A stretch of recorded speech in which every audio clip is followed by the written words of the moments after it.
Targum Ruth, Ruth 3:3.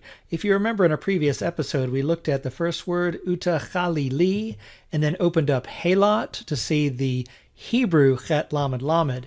And there was this resource we did not comment on at the time. What is frahang?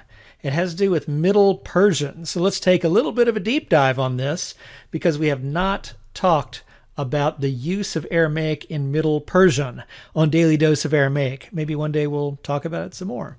But this resource is transliterated, transcribed, and commented upon in this book by Utas. And the line in question has these three words. You can see the transcription on page 50 and then the meaning on page 90, where you see these uppercase letters that correspond to chet lamed lamed with an affix at the end referring to the Aramaic pa'el of chet lamed lamed, meaning to wash. So here we have the Jewish Aramaic here.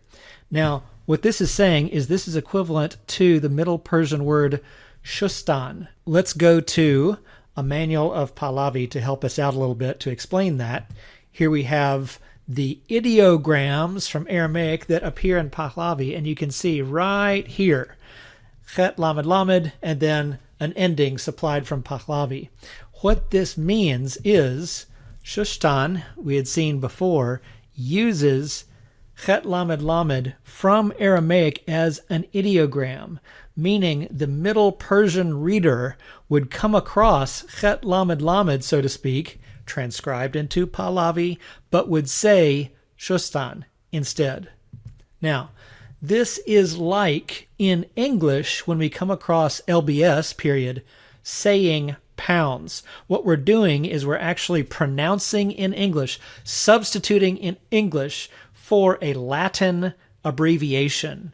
And Holger Gazella talks about this in his work, Aramaic, A History of the First World Language, as he explains the use of Aramaic in Pahlavi. I can't supply a page number because I'm looking at an electronic copy.